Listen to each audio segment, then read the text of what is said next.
in my heart, reaching a fever pitch, it's bringing me out the dark.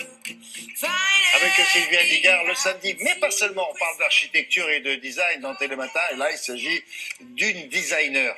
On dit comme ça? Bah oui. Bon, mais enfin il y a des spécialités chez ces personnes-là. Et elle? Elle est quoi? Designer ou sculpteur lumière. Sculpteur lumière. Oui. Mais elle sculpte la lumière? Non, elle sculpte de l'objet. Eh ben les deux en fait, c'est ça parce que elle travaille à partir du LED. Alors elle s'appelle Sylvie Maréchal et elle est pour moi vraiment pile poil dans l'époque. Pourquoi? Parce que elle allie design, patrimoine et savoir-faire. Savoir-faire et innovation aussi. Parce que vraiment, tout commence pour elle en 2004. Elle vient du monde de la pub. Et en 2004, elle crée un objet qui s'appelle Smoon, qui est sa... Qui s'appelle Smoon. Smoon. Oui, Smoon.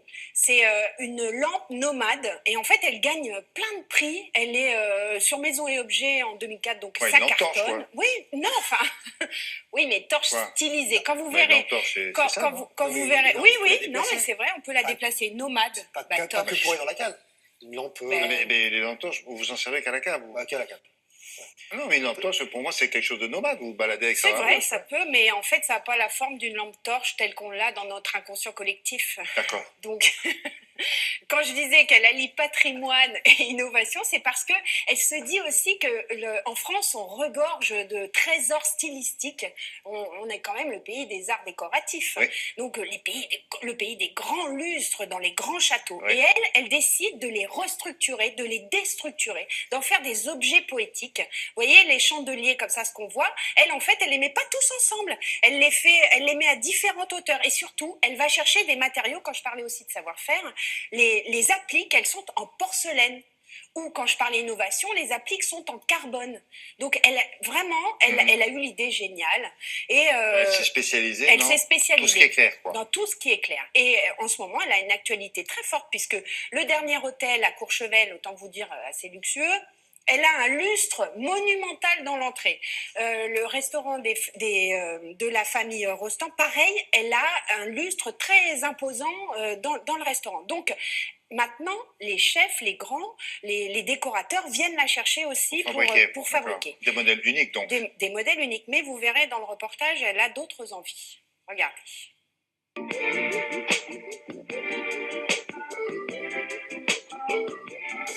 Nous créons des lustres donc sur mesure avec des pièces qui sont fabriquées essentiellement à base d'artisanat français, essentiellement aussi à base de porcelaine de Limoges. L'idée était effectivement d'avoir un matériau qui soit peut-être un matériau traditionnel fabriqué déjà depuis plusieurs centaines d'années en France et de l'allier à une technologie du 21e siècle qui sont les LED et de travailler sur la translucidité de ce matériau. Les sources d'inspiration sont avant toute chose les chandeliers des châteaux français. L'idée était de réinventer ces chandeliers passés et proposer quelque chose qui soit aussi possible en sur-mesure. Permettre de pouvoir dimensionner ces pièces comme on en a envie, comme on en a besoin, que ce soit pour un particulier ou que ce soit pour un hôtel, un restaurant. Ça a été aussi une découverte d'un atelier, qui est l'atelier Pierre Arquier, avec qui on a réussi à nouer une relation qui soit vraiment une relation de confiance, parce que c'est vrai que la porcelaine, jusqu'à présent, n'était pas vraiment travaillée dans le domaine de la lumière, et que c'était un point de départ.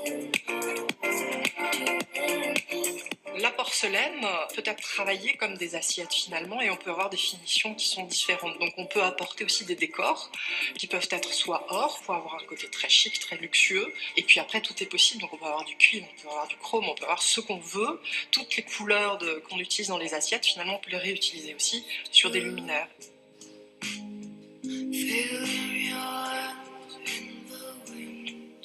Mon rêve c'est de continuer cette histoire de lustre. Parce que justement, grâce à notre technologie un peu particulière, nos câbles très fins, nos LED, ça nous permet de pouvoir imaginer n'importe quoi.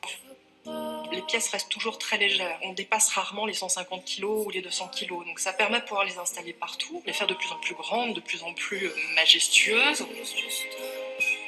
Mais mon deuxième rêve aussi, c'est de pouvoir proposer ce sur-mesure à tout le monde et faire en sorte que chacun, chez soi, va pouvoir avoir son petit lustre fait sur mesure, proposer aux gens finalement la possibilité d'avoir un lustre qui ne sera qu'à eux et que chez eux. Qu'est-ce qu'elle va faire d'autre? Eh bien, en fait, elle veut toucher le grand public. Elle veut, parce que pour l'instant, effectivement, elle a une clientèle qui est plutôt du sur-mesure avec un certain prix. Et puis, dans les grands Des hôtels, produits les assez chers, restaurants. finalement, en gros, Oui, quoi. et donc D'accord. elle veut amener ça pour le grand public. Je Et trouve donc, que c'est super. faire un peu d'industriel, quoi. Oui, entre les deux, quoi. Ouais. Voilà, un peu plus facile à réaliser, donc un peu moins cher. Parce que là, l'artisanat, ça a un coût, mais Vous c'est un avez coût raison de dire normal. tout à l'heure qu'elle sculptait. C'est plus Ouais. proche de ça. Ouais. D'accord.